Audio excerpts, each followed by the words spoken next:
Good morning, everybody. It's been about 7 months since I last posted a video about Chippy following her Cushing's disease diagnosis. I'm delighted to say that the video has had over 1,200 views. And as I found when she was diagnosed, there is a real lack of information about canine Cushing's disease available. So hopefully my previous video has helped some of you out there. So Chippy was put on 14 milligrams of Veterol a day.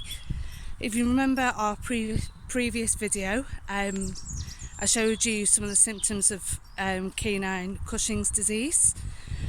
Chippy had lost all the hair on her tummy. Her tail had gone to what the vets refer to as a rat's tail. So it was literally down to the bone. She had some growth, like little stone growths on her arms, and she had increased thirst. She was urinating frequently throughout the day. So fast forward 7 months, and Chippy has been on Veterol for 40 milligrams a day. Her symptoms started to return at 6 months just before Christmas, and we increased that to 50 milligrams of Veterol a day. And as you can see, it's like a different Chippy.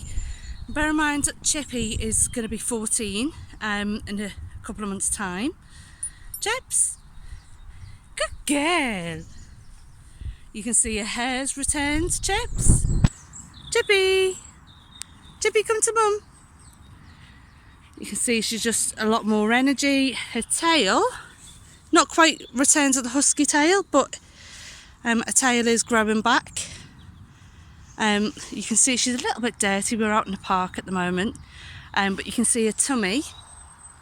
Chips, come to mum. Oops, oops, oops. Oh, she's still a little bit of an elderly lady, struggles to get up. But as you can see, her tummy, all her hair's grown back. Chips, Chippy, come to mum.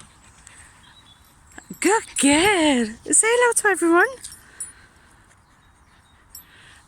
So you can see massive difference. As I say, her tail's coming back, her hair's growing back, her energy is returned. So we know it's not a long-term solution, but I've got my old Chippy back, and for a lady who's nearly 14 years of age, I think she's doing remarkably well. So yeah, if you're considering Veterol, it's not cheap. It's costing me a small fortune with the Veterol medication and a high protein diet that she's on. But she's worth it, and I'm sure many of you watching the video will agree, fur babies are always worth it. So if you're considering Veterol, it's worked for me, it's worked for Chippy. It's not forever, her symptoms might return in another 6 months. I know we'll have to increase her medication again, but it's really given her a new lease of life. Previously, 6 months ago, I had to lift her up just into the small step into my home. I had to carry her up the stairs.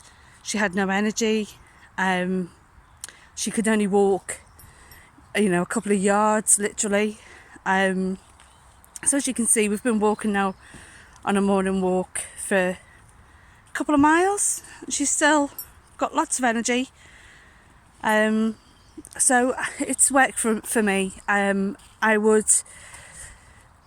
actually say do your research. I mean, there's some symptoms which worries me, such as sudden death, which is really scary, but it has worked. And I've got, my old doggy back. So, Chips, say hello to everyone. Good girl. So that's it. That's our Cushing's disease update. We've had lots of messages. Keep them coming. I'll try and answer you all individually. But yeah, so this is 7 months following canine Cushing disease, and 7 months of taking Veterol. Massive difference. Thanks.